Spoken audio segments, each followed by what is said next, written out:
All right, let's talk about the next topic a little bit. This is, just a pure management buyout.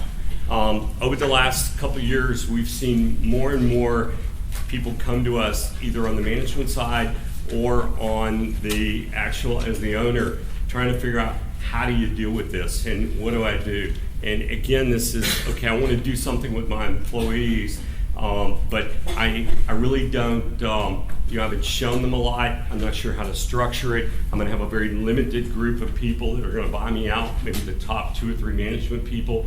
And there's questions about succession, things like that. Let's talk a minute about stories where you guys have dealt with different management-led buyouts and pros and cons and what you've seen. And I'll chime in and tell you about some of the stories that we've had. Gordon, you want to jump in and talk a minute? Sure.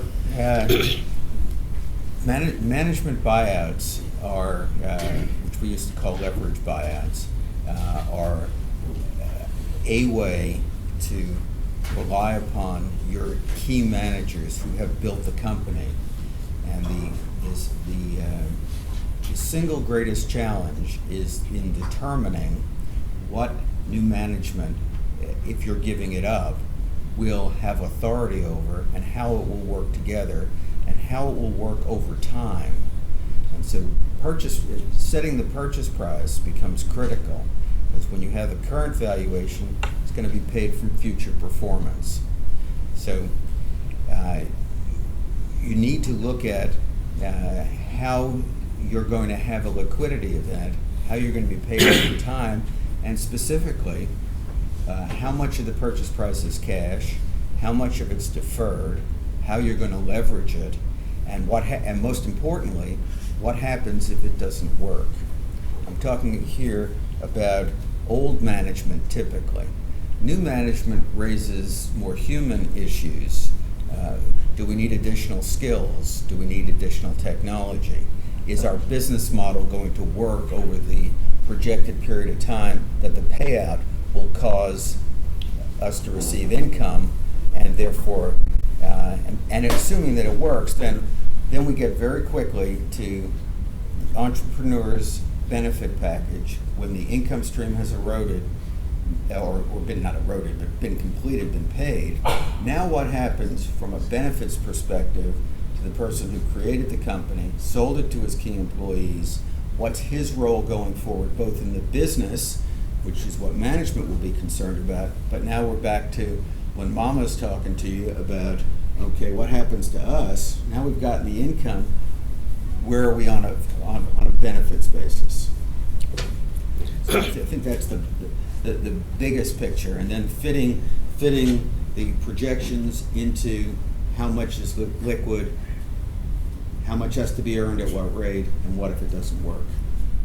Yeah, and then there's all the things like sharing financial information, kids that may work in the company, all these little key issues that pop up too. Jules, have you dealt with some of these? Just a little bit. Others in the firm have dealt with more, but I think the point underlying Gordon's remarks really is about the source of funding for the buyout.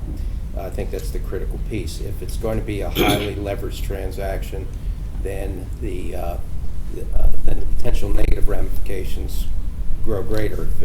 If management is truly going to put up hard equity dollars and then support their equity dollars with additional equity dollars from third parties, there's probably less risk of failure because the current owner is going to be paid out more in cash and less in promise. So I think how the basic financial transaction is structured is going to be a key driver of the success or the failure. I don't want to say failure, but less than full success of that particular process. My only observation is that during the course of my long and checkered legal career, really private equity has risen from a cottage industry to a legitimate institutionalized juggernaut, and as a result, I was sitting here thinking how many purely management buyouts, that is without third-party equity money, I have worked on, and the answer is not very many. Right.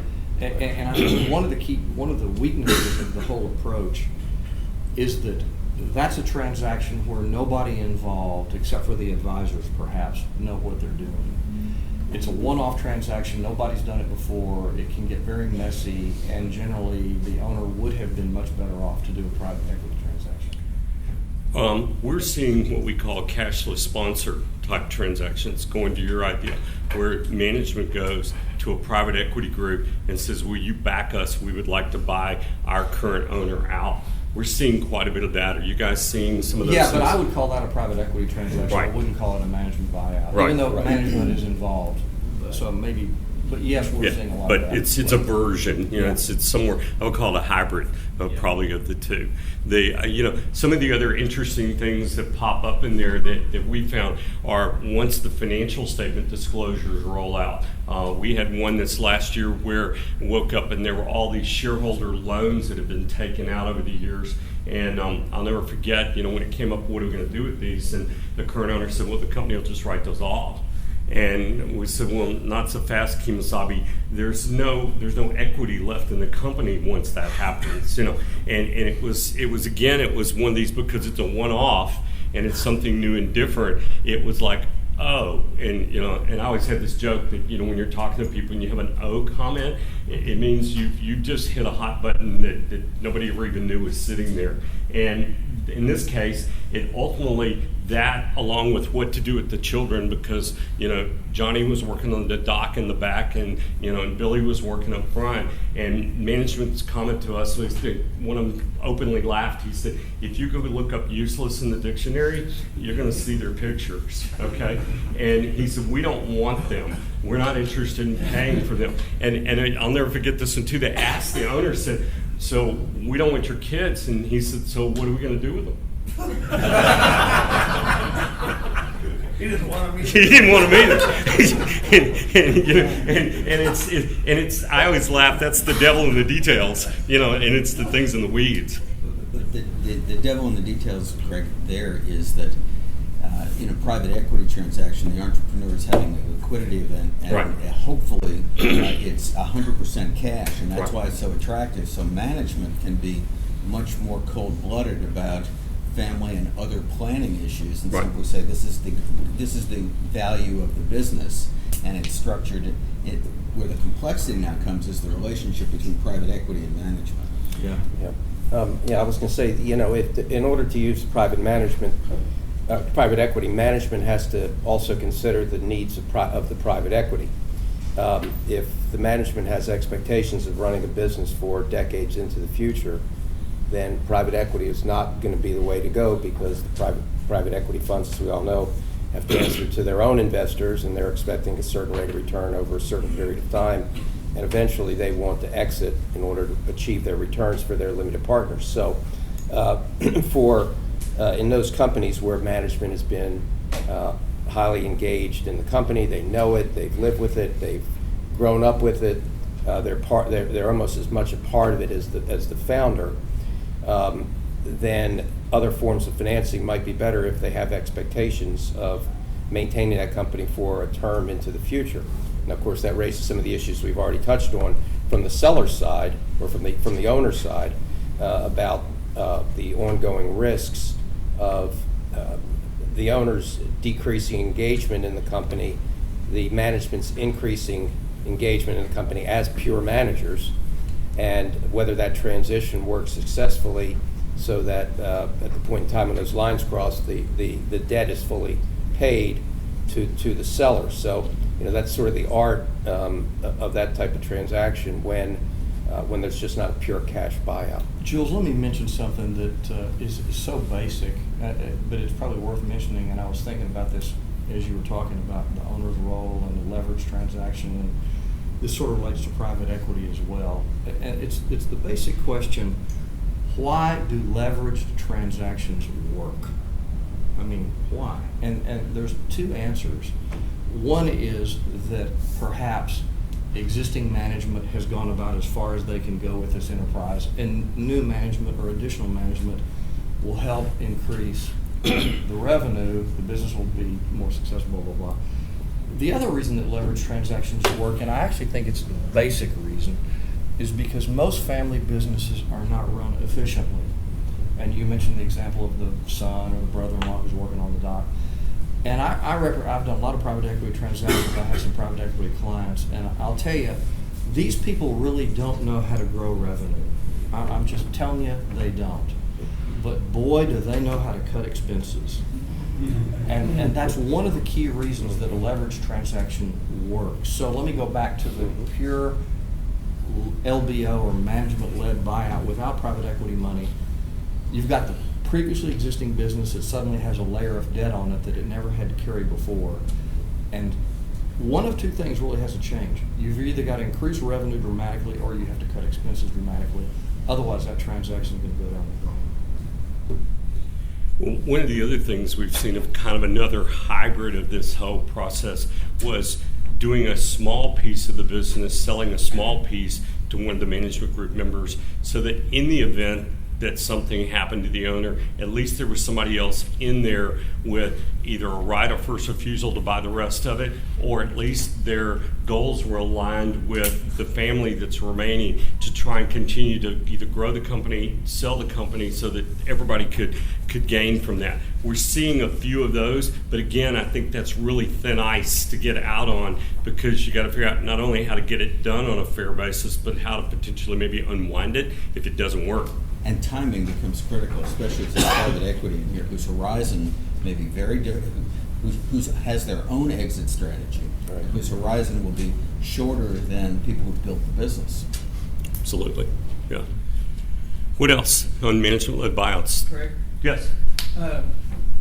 When there's a management group that wants to go to a PE firm, are there certain precautions that they should take before approaching a PE firm? You mean without the knowledge of the current owner? Well, it may be in either case. Well, but I the see a PE firm is going to say, why should we spend 10 minutes on this unless we know the owner's going to sell? Right. That's the No, but problem. I'm speaking about them stepping in front of the management team. You're talking about due firm. diligence on PE firms? Well, I can see where a PE Are firm you might. thinking a circumvention where they would Right. go around and go to the owner and say, I Right. want to buy you. We may or may not need these folks. Yeah. We know that you're potentially thinking about doing something. Right. I mean, I'm going to coin a phrase that one of you has told me along the way. Not all these folks are good Christian lads. Exactly. And I don't remember which one of you made that remark, but one of the three of these guys up here and I have had this conversation probably several times. And and I'll tell you something else about private equity. You were left back cutting. I was in New York probably less than a month ago with a group that are on their third fund, $1.2 billion, and they got sold something by a snake oil salesman that was a detergent company, for instance, okay? And it was nothing but powders and liquids. It didn't have any of the new fancy little pods or any of this stuff, and it was, they were to the point that to get rid of it in the grocery store, they had to give one away to sell one, okay? Well, that model doesn't work real well on the revenue side. And they were trying to, and they honestly, we had every partner in their firm for a day in there trying to figure out, and it was a $300 million company. It wasn't some little bitty deal they'd done. And all the partners in the firm, and you could see they were befuddled, and they were open about, we got snookered. But they're trying to find their way through that. So they will go around people. They make mistakes about what to buy. They pay too much.